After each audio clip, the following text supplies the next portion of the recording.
Hi all. Oh, look what I've got. Right, any match in Kharkov. Long time waiting for it. Here it is. I only just got it set up last night, and I came in late from work last night and moved a few counters about. I didn't have too much time. Um, so I was going to play through a little bit and myself without recording, but I thought it was quite interesting the first couple of moves, the first couple of cards that I drew, and I just wanted to run over that as a sort of introduction here, just to see. I mean, there's a couple of things came up. I mean, I've read through the rules a few times, and it feels very similar to Anime Action Ardennes, but and obviously there's going to be comparisons all the time with that. So it felt very similar, but the first couple of cards that I played and that, just things were so quite different to, there is big differences to the game. And there was two or three things that I was wondering about just in the first, let's say, a couple of German cards that I drew and what I was doing myself. Yeah, and I just thought I'd go over that, basically just to, I mean, I've already posted a question, got an answer from Tom Castle, saying that you can do what I was wondering if you could do. I'll show you in a sec. But that was a question right away I had. So, not that it was worrying me. I'm sure I'm going to have questions as playthroughs go on. The rule book looks fantastic. It really looks really good, much more streamlined than Anime Action Ardennes. I just feel like it looks great. To be honest, everything about the game looks great. I love all the colours. I love the colours of the counters and the cards. The nice and bright counters. I don't know. The counters are really thick. I did have one issue, and I think this is, well, probably not just me, but me with my sort of OCD tendencies to. The counters are nicely rounded, which is great. You don't need to clip them or whatever. But on the other side, they're not so rounded. I mean, that looks crisp and clear. It looks perfect. And I think, but when I was taking them out, you were ending up with some sort of nasty edges on there. And I thought, oh no, I don't like the look of that. And I started thinking at first that I might actually want to try and clip them from that side to smooth them out. But in saying that, looking at them now, I don't know. I don't think I should do that, and I might end up. It's possible that I might do some damage to them. But they're nice and thick. They're far thicker than the Anime Action Ardennes counters. And yeah, I mean, everything's lovely about the game. It looks great, and reading through the rulebook was just it just wants you to get it out and to the table and play. Now, I was hoping to have had another phone. My stepdaughter's phone's about ready for a new contract. She's got an iPhone 11, and I'm getting that light there. I thought I was going to avoid that one. I'm not even sure I really need that light at the side, but I'll leave it for here for now. Anyway, yeah, I thought I was going to get access to her phone, but we've not got things sorted out yet. That was my plan. I was hoping to have had a nice new recording device to make things smoother and better, but still just stuck with this. I could use that other phone that I had, but I'll just stick with my iPhone. This is iPhone 8. But the other phone did give me a wider sort of view, so. But I kind of like to zoom in on things anyway, but it would have been nice to show you the whole map, but you can see where the action is at the moment. It's all down in the east here. This is the east, north that way. And it's all starting from the east, and the Soviets are trying to push west towards Kharkov is actually here, and there's lots of victory points scattered right throughout the map further up. There's two major rivers. This is the Dnieper River, and this one's was it Donets River. This one's not quite as nasty as the Dnieper one. It's got some block blocked hex sides. Yeah, and I'm just trying to go over things and understand what's going on really at the moment. Anyway, I just want to quickly show you my just the first couple of plays that I made. Okay, and I'm not quite sure what I'm going to do with this piece of video. I think I'll probably just add it as the start, and then I can just, from this bit, start a playthrough. I'm not sure. I mean, I was going to start just doing a bit of playthrough off camera, but I think I might just put it on and see. What I definitely really need to do though is upload the first bit of video, just to make sure that I'm not making major mistakes. Because you know, although I maybe criticise big mistakes in games and videos and whatever, I'm not saying I can't do it. It's not really. I just, for people learning the game, it's not the best thing, is it? So I don't want to do the same either. Make mistakes so that somebody want to come along and actually learn how to play it is getting told the wrong sort of information. So okay, right, let's just get this bit out of the way. There was my opening hand, and yeah, I mean all these things are quite similar to. I don't want to keep harping on about comparing it to any match I'm doing, but I clearly I'm going to with certain things. But you know, you can see the card structure's very similar. But I'm going to, like, people that's watching is going to have some idea of the rules, I would think, and it's really to try and get through these turns and do them as error-free as possible. So I'm not going to try and explain lots and lots of things, but I will go over some of the setup after this bit. But I just wanted to get this sort of, I don't know, I just felt like I had to put this down and record this. So that was my opening hand. Everything's set up. That was my opening hand. And, well, yeah, one thing I will have to add, and I'll add it again before I start the playthrough. Don't look for any clever moves, any clever strategies. In particular, this is my first attempt at the game, so I'd like to think I've got a good understanding of the rules, but I probably should be playing it before I start recording. But I don't know. There's maybe something needs to go out there, and like, let's just get it out there and see what's what. And if I do happen to make major errors, then hopefully we can note them and correct them and whatever. But don't look for any clever moves. I just want to make moves that are correct by the rules. Okay, I'm gonna try and make optimal attacks and see things, but don't look for anything clever here. There's other guys that have probably played the game about half a dozen times already. I mean, I just got it yesterday. They'll have some better idea of, oh, I wouldn't make that move. I wouldn't make, you know, that's fair enough. You played the game a few times, you understand it. So you know, my first playthrough here could end in defeat when the first victory check comes along, which I'm not sure. Turn 6 maybe? I'm not sure. Okay, so opening hand. So I'm looking at that and thinking, right, what do I want to do there? It doesn't have the. It's the card to draw next, actually. The third Tank Army one, which I thought this is quite a big army here, so I would have liked to activate them, but I don't have the card for them. I do have 2 of the pop-off cards, however, and that's the other sort of big army, if you like. I think they're the 2 big ones, maybe? Possibly. But this one is only activate 2 unit stacks in mobile group pop-off. So, but I noticed that both of them have deploy all mobile group pop-off reserves. Well, we've got 2 reserve units in the reserve units box. So my initial thought was, yeah, I think I'm going to do this, although it's not an aggressive kind of move, and I feel like that's probably what we should be doing. So I decided to play this card and deploy these 2 pop-off units. Okay. So yeah, and with that,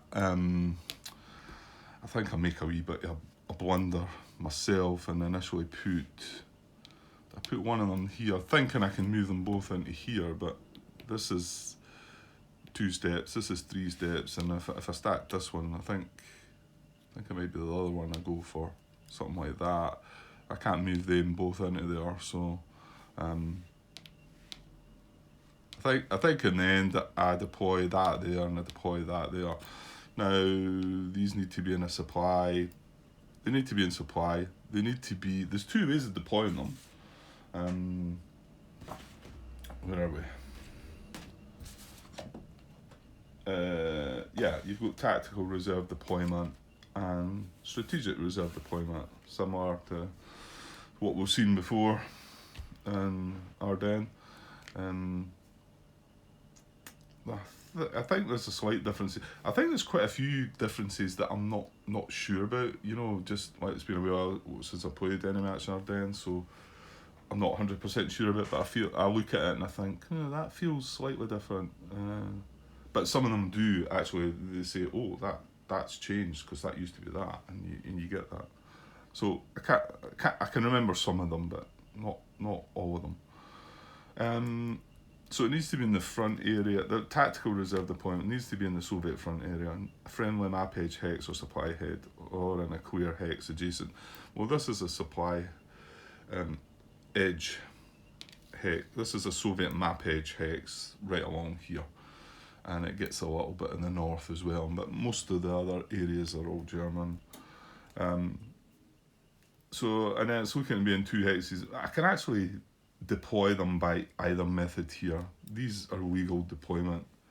That's why I'm saying that. Yeah, because it's on a map edge hex, that's fine.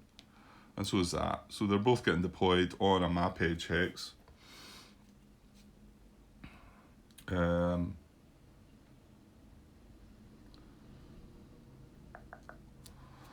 Interesting, however, the Soviet tactical reserve deployment says in friendly map edge hex or supply head road hex, and the strategic reserve deployment says in supply head hex in units front area.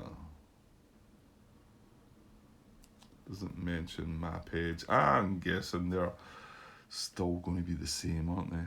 Now I'm just looking at that from the player aid as well.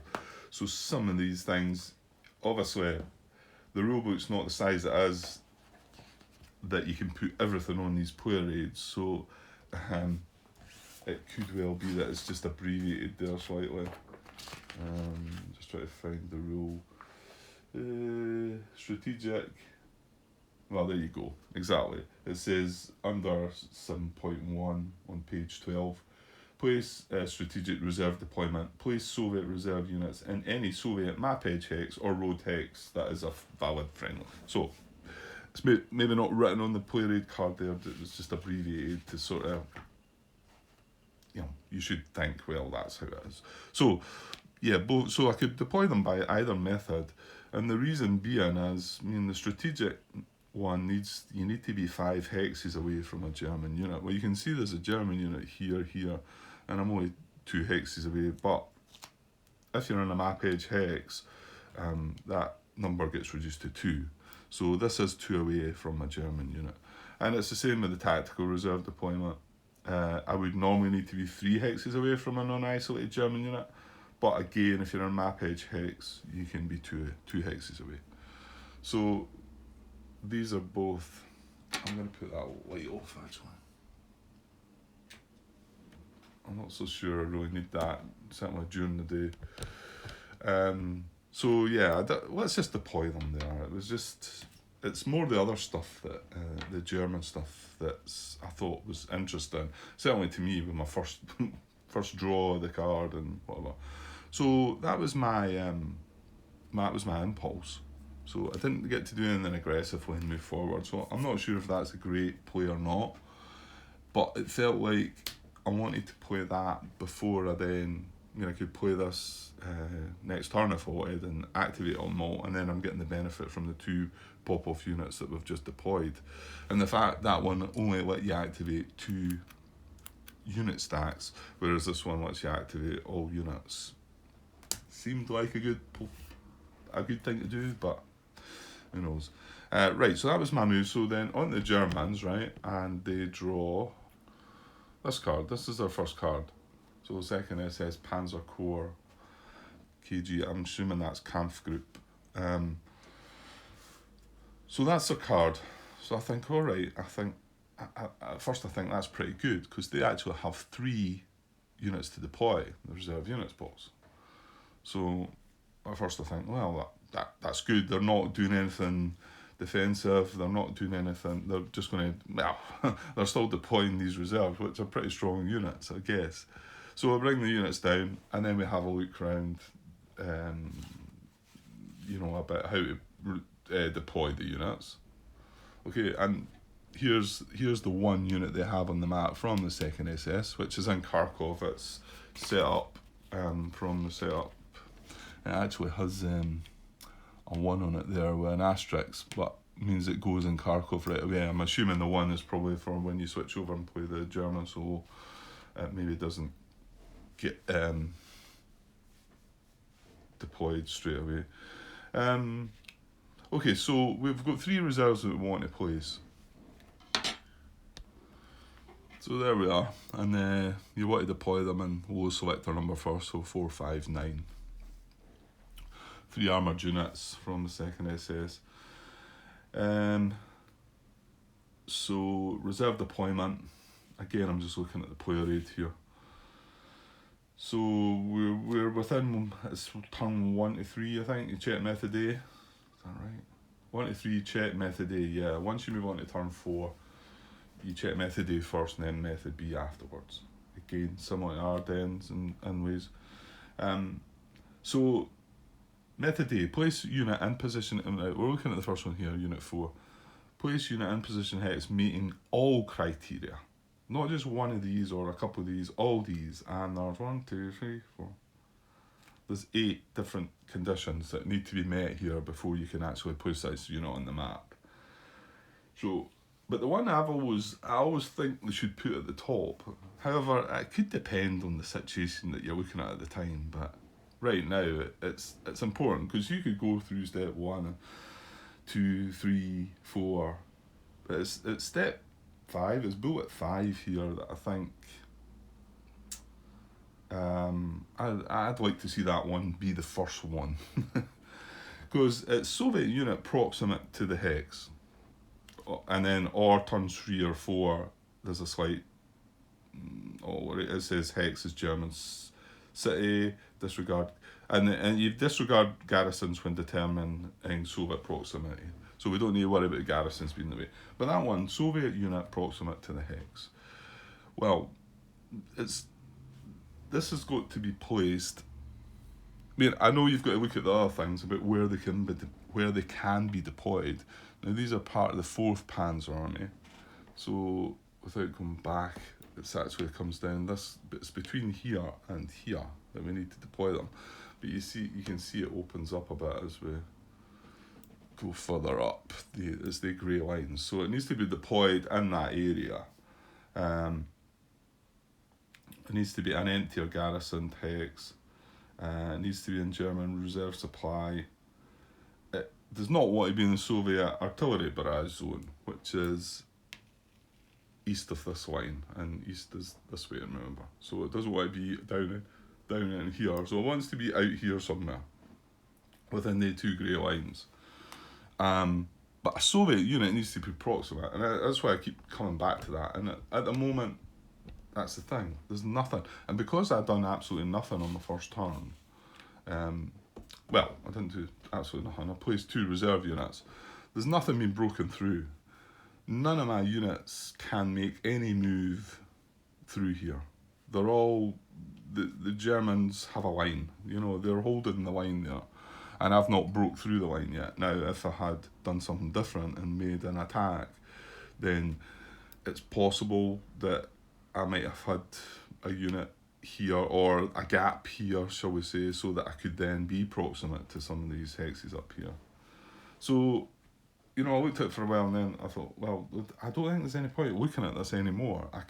There's not a hex that a Soviet unit is proximate to.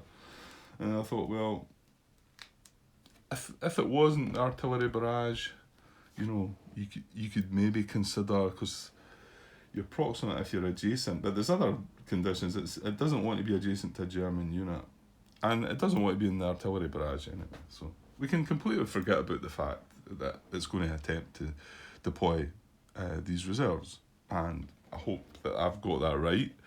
But yeah, I don't think a Soviet unit is proximate to any hex in which any one of these units can be placed. So we don't do it. We're only following method A.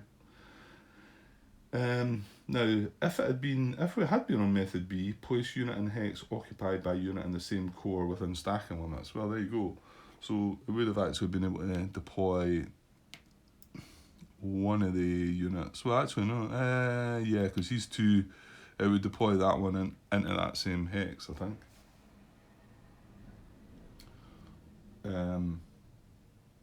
Yeah, but that's as far as it would get, and the other two units wouldn't get deployed, I don't think. Okay, but so I come to the conclusion that we can't deploy these units. Okay, so we can't deploy them if we go to the next possible action down the card, which is activate the unit in 2nd SS Panzer unit with the most 2nd SS Panzer units in its 2 hex radius, and all those units stacked with those units. Activate the unit, and yeah, so it's looking for the 2nd SS unit that's got the most units within 2. Then you would activate them, all those units, and any units that are stacked with those units. Okay, but this is the only guy we've got on the map at the moment. So I'm thinking, right, okay, well we can still activate him. There's not something that says we can't activate him. But straight up, I looked at German movement restrictions, and this is between turn 1 and 3. And the first bullet is don't cause Dnipropetrovsk,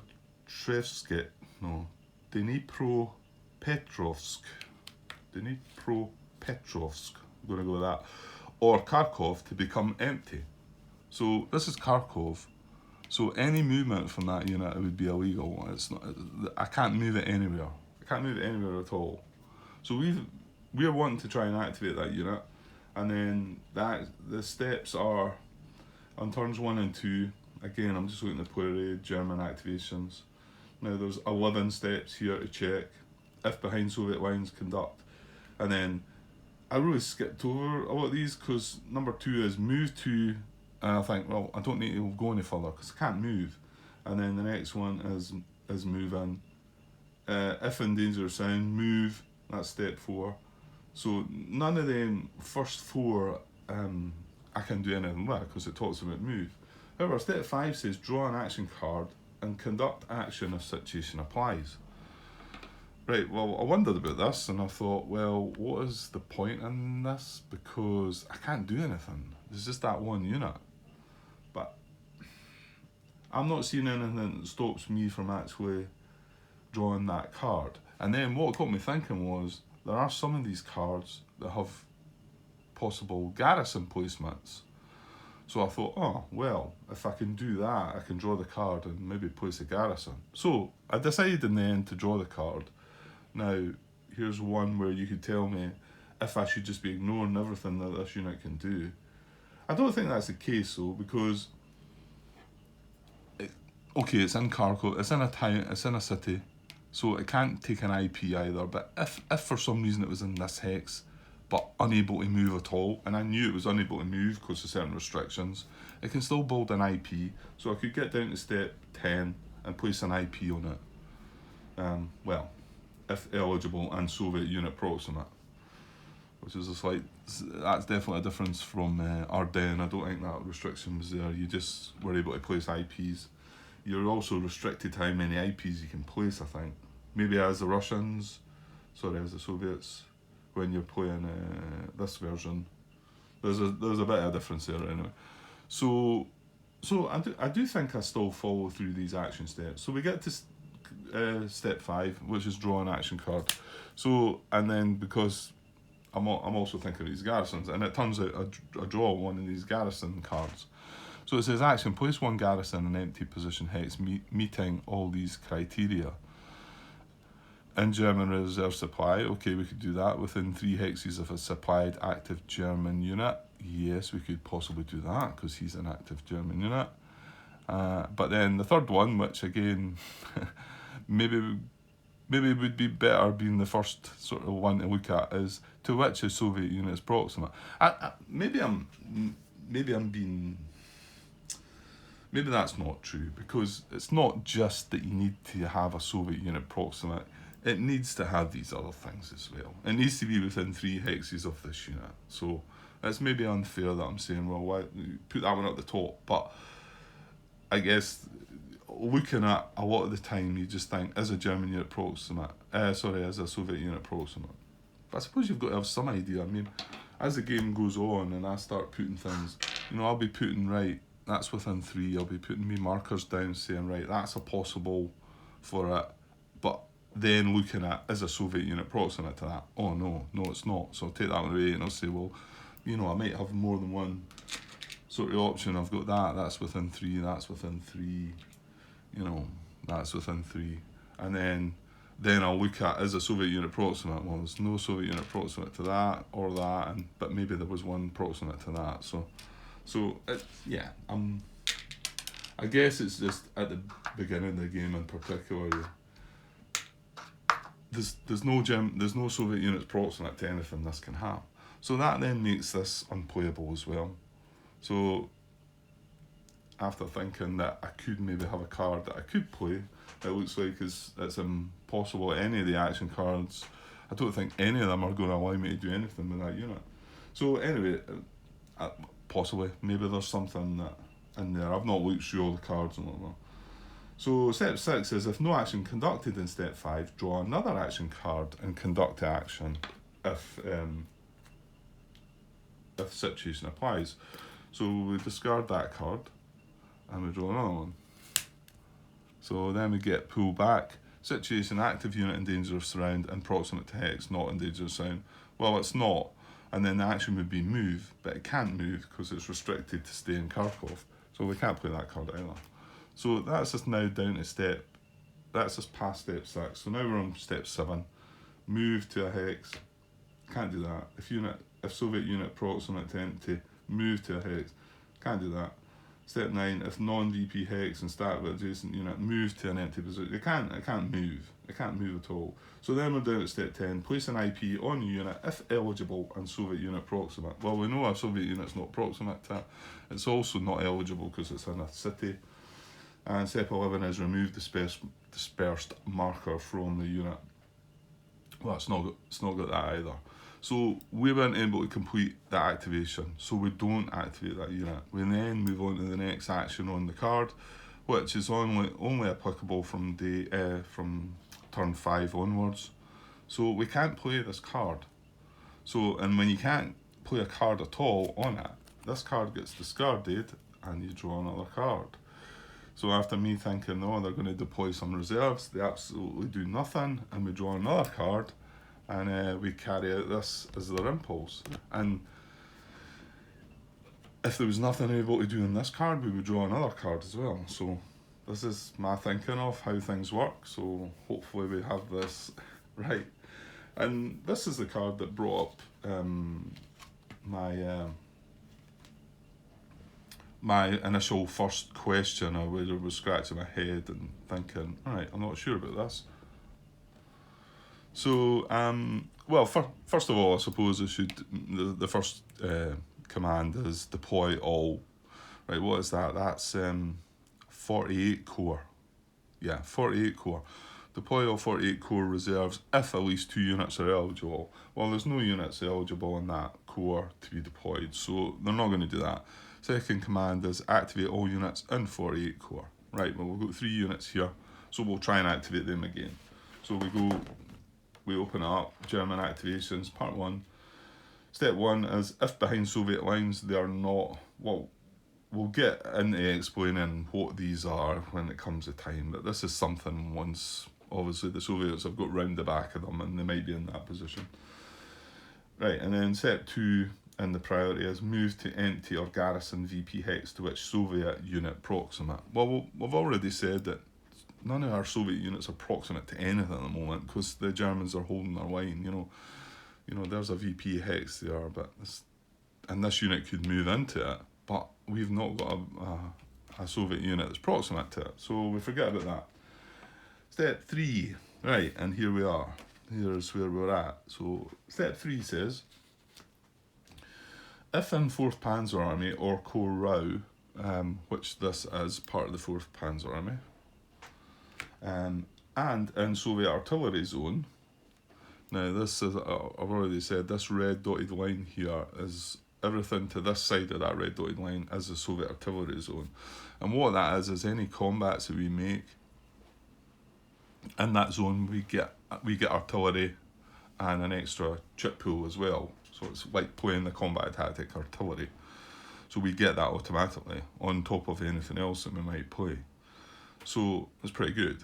So, and this is why maybe me making my reserves and not making an attack and getting the benefit of all that artillery might have been where I've made my first mistake. So if they are in that zone, move to a hex outside the zone. So it just says outside zone, right?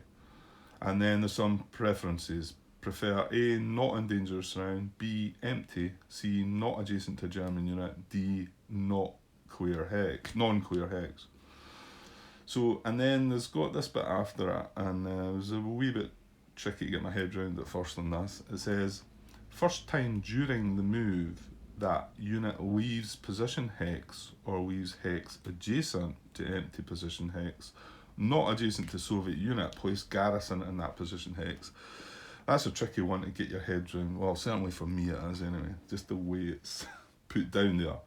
But eventually think I've grasped it.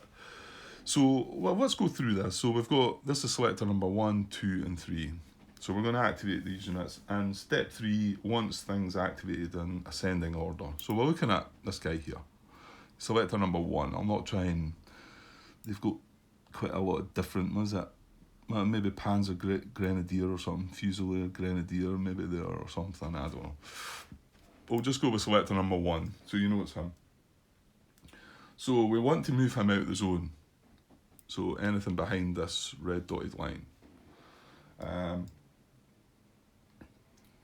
But which one?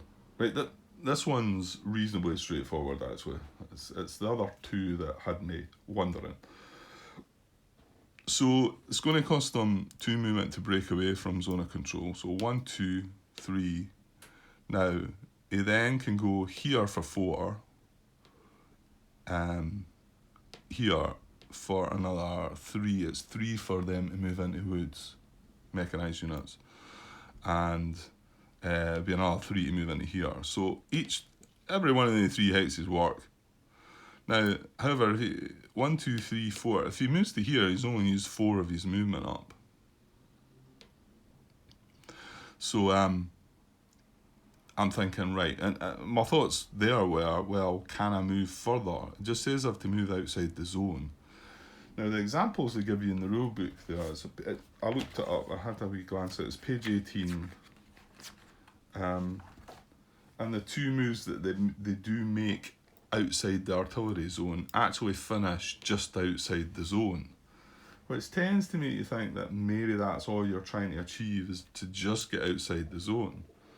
But in both the examples in the book that make that move, they have no movement points left.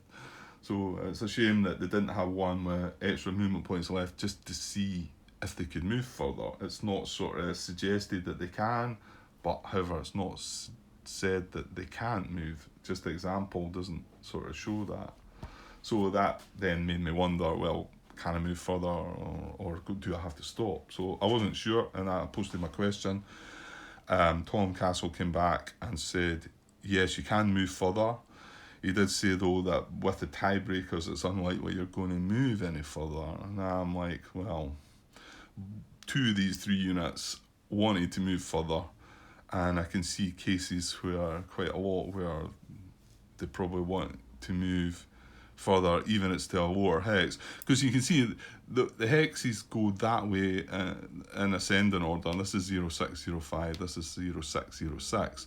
So he's right in saying that if I hit 0607, I'm not going to move forward to 0608. Well, actually, that's not true, because this is a clear hex and this is a town hex. So, and in fact, we'll get to that in a minute. So this one, so like I say, 1, 2, 3, 4, or 1, 2, 3, 1, 2, 3, 4, 5, 6. That would complete his movement. He wouldn't be able to move further, and so would that. Now, if we remember back to the priorities, not in danger of surround, fine. Empty, that's fine. But C is not adjacent to a German unit, so that one's out because there's a German unit there. So he doesn't want to move to that hex. So it's between these two now, and then D is not a clear hex. Well, this is a clear hex and this is not. So this one's pretty straightforward, I think. He goes 1, 2, breaking zone of control, 3, 4, 5, 6 into there. Oh, right, but the other part is the garrison. So here's my thinking of it. The first time during move that unit weaves a position hex or weaves a hex adjacent to empty position hex, not adjacent to Soviet unit, place a garrison in that position hex. So as soon as I move from here to here, I'm weaving a hex that's adjacent to this position hex that's not, and it's not adjacent to Soviet unit. So as soon as I make that move into that hex, I place that garrison there. That's what I see. And then I carry on my move. What was that? 1, 2, 3, and then 4, 5, 6. He finishes in the woods.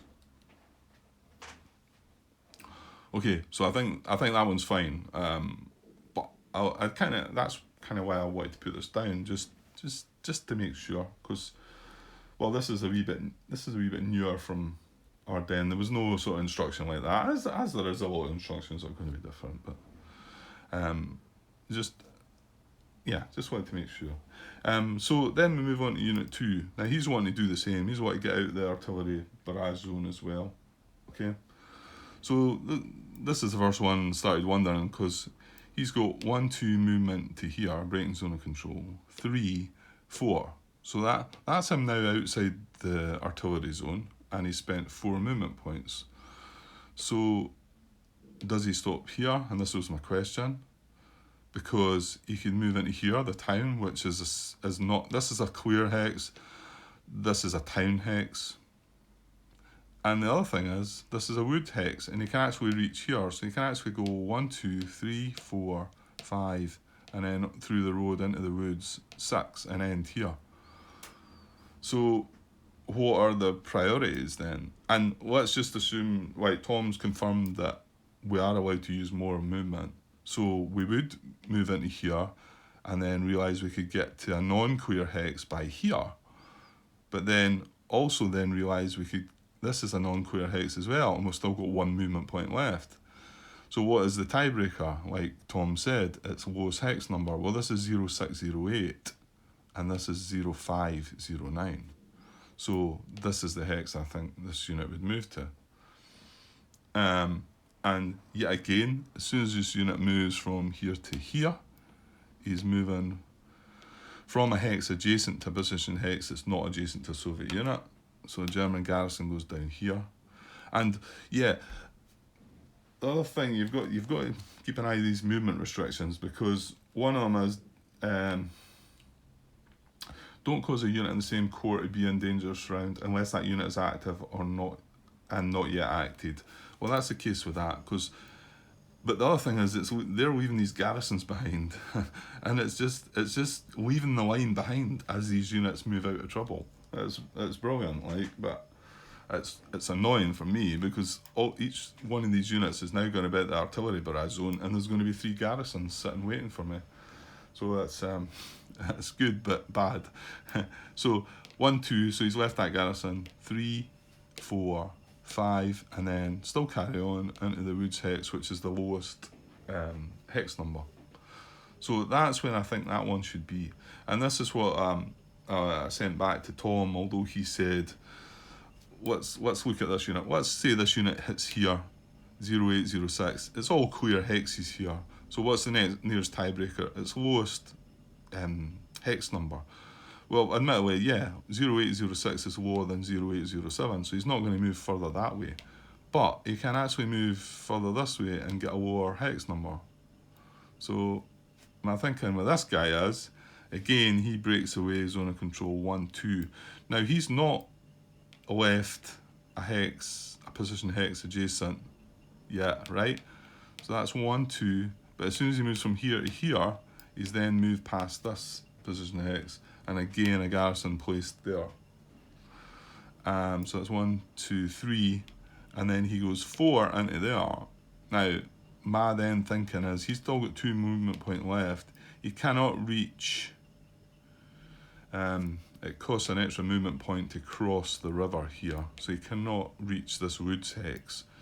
So he's only got clear hexes that he can reach, but he's got 2 more movement point left. So he's going to go for the lowest hex number, which is up there. So that's still outside the zone, and it's the lowest hex number. So this is why I want to put this down, just to confirm that I've got this right, because yeah, I wasn't that sure. Well, I suppose my question was, can they move further once they get outside the zone? And he's confirmed that you can do that. So I guess then every one of these moves would be right then, or should be right. So that's the situation I would then been left with, and I thought it was quite interesting. I didn't do anything. I just placed these reserves. These 3 units have moved out of the artillery zone and left 3 garrisons behind. And remember that any of these units that move adjacent to my units that move adjacent to a garrison have to stop. And although there looks like there's a wee bit of a hole here, there's not, because these are going to stop them initially. So this whole 3rd tank army is going to get kind of stopped with its first move against these garrisons. Yeah. Anyway, okay, well, that's me just ranted on for 42 minutes, isn't it? What's to come, eh? What's to come?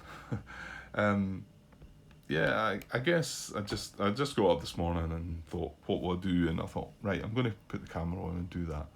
So I don't know if I should just go away now and just play about with that a bit, or if I should just reset things up. I mean, there's not an awful lot happened.